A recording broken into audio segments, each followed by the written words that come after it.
What's going on YouTube? Welcome back to another video. So it's finally back.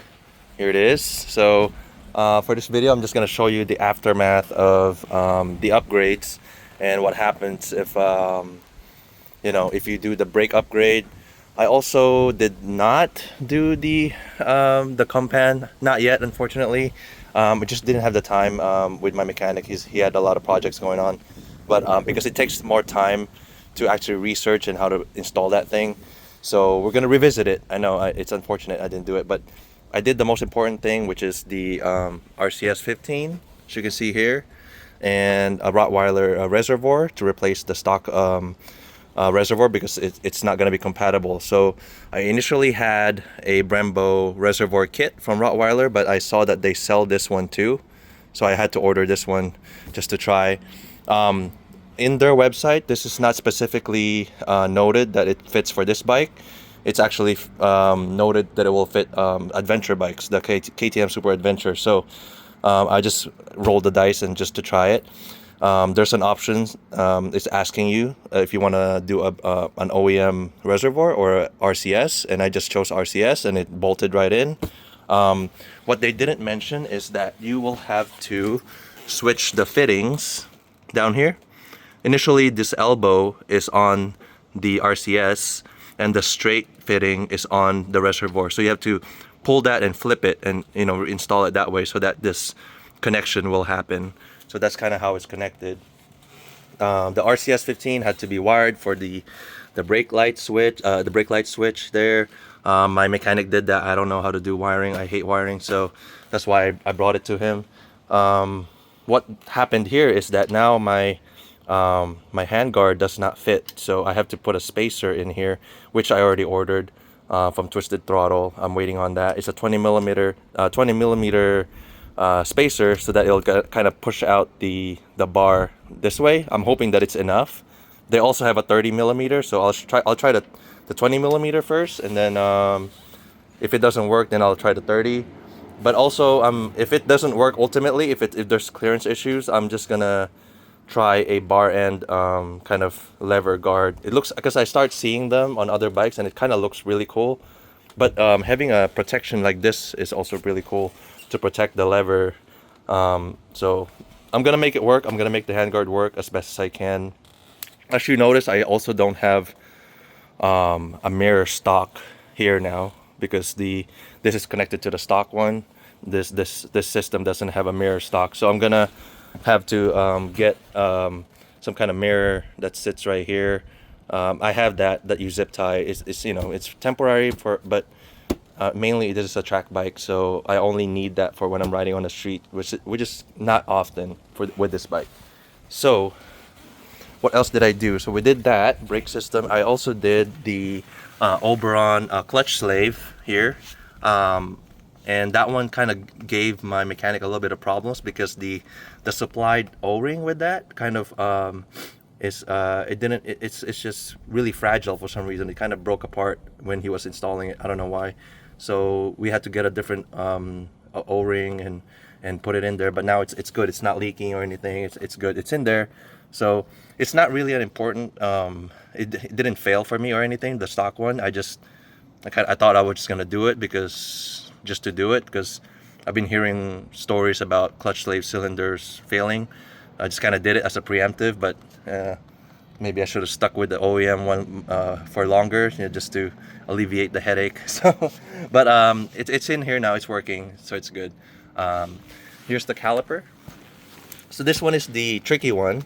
So the Stylema caliper, as you can see, I think the stock nipple used to be here, and then this one had to be, you have to have a deadbolt for the banjo to seal it up. So this used to be here on the stock caliper, and the bolt that holds the caliper is also shorter now because the OEM one is longer. So that one wasn't evident when I bought it, so I had to get another set of caliper bolts. These are race spec caliper bolts, and that worked right there. With the placement of this banjo bolt, the angle of the line, the stock line is routed this way originally, but as you can see, there's an added bend right there that is kind of more into the wheel. Without the solution that we came up with was to kind of eliminate much of this bend is to attach a zip tie right here on the fork guard to kind of hold it right here in this place, and then it kind of eliminates some of the bend that's in here. So you know, it works. The original setup is similar to this already. It's just that the stock line has a slight bend to it that when you change it, it kind of creates a bend somewhere else. And the ultimate solution here, the ideal solution, is to create a custom line, which is super more work. And right now, this is like the best solution I could think of. I'm not sure what other people are doing with this setup, if they just didn't care that it's really in there, or they kind of did the same thing that I did. But this was not talked about in the forums at all. How the clearance here and all that stuff, if it's too close for comfort. But this solution right here, we tested it, test rode it. I mean, I guess it works for some people because they haven't mentioned anything. But from our perspective, my mechanic is a race mechanic, so he looks at this stuff in terms of dependability on a racetrack and things like that. So this is his ideal solution for if we're gonna keep everything as is. So that's something to keep in mind.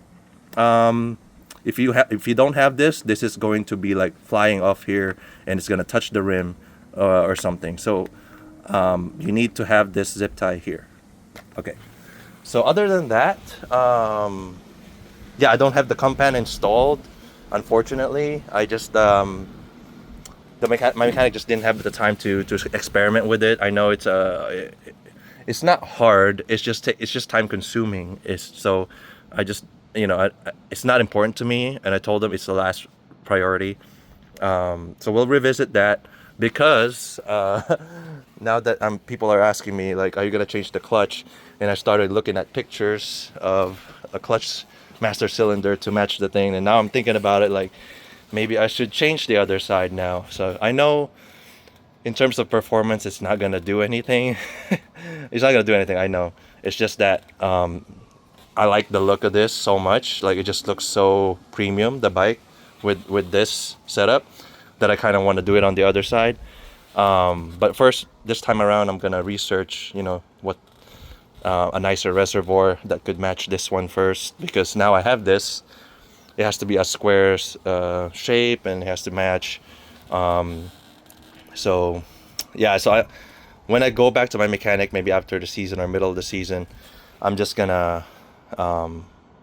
probably just gonna do the clutch master here with the RCS, but I don't know which RCS. If you guys know what's a good RCS for a clutch, I don't really know. Really, it's gonna be aesthetic purposes.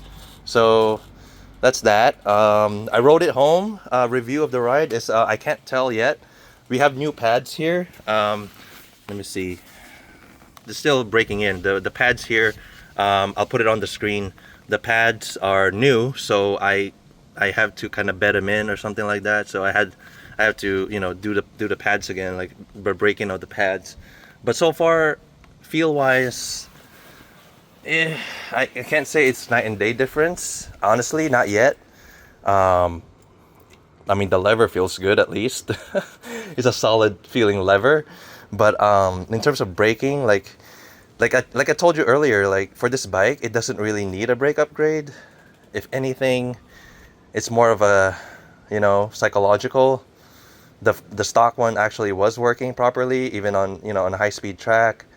It's just that I wanted to see for myself, and now my first impression, maybe it takes time to break in, but we'll see on my track day coming up if it actually makes a difference in like, oh, I can actually brake later, or I can do this. If I can actually notice something, I'll for sure to let you guys know. But from my simple 30-minute ride home, the most thing that stands out to me was just that, oh, this is a nice lever. But like, it's if anything, it was negligible at this time, for the price that you pay to do this upgrade. I think you obviously don't need the caliper. That's one. You can maybe do an RCS. This is a 15, so maybe do a 17. But those are super strong pistons. Like they might be too touchy or something like that. So I don't want it to be too touchy on this bike, because like I said, this bike already brakes hard enough with the engine braking and everything, and then if you add a touchiness of a brake, I just don't want to be overpowered by brake, you know. Like, I don't know, it's just in my mind, like, yeah, I already bought the parts at the time. I almost wanted to just not do it, but at the same time I already have it. So I think, hindsight wise, if I was gonna revisit that thought, I would have just say, oh, never mind, it's fine. But here we are, you know. um it's a cool mod, but like I said, it's not gonna be groundbreaking or anything. Pun intended. It's not gonna be like, you know, it's not gonna be like, wow, you know, it's not gonna be night and day like when on a sport bike when you have a RCS 19 or something like that. It's like, it's not gonna be like that. But anyway, here we are. It looks cool. Probably gonna do the clutch too. So yeah, if you have any questions so far, I'm gonna put a parts list as I go along in this video on the screen, of what we put on here, because I can't remember on top of my head. If there is part numbers or anything that's on the receipt, I'm gonna put it on the screen. But so far, I think the most important is the brake pads that we put on here, I think, and the brake fluid. It's the same one as I had last time, but for those who are interested, it should be on the screen. And yeah, that's pretty much it. If there's any issues, I'll let you guys know, but I'm gonna wait to get my handguards back on, and hopefully by track day the bike will be complete. But other than that, thank you guys for watching, and I'll see you guys in the next video.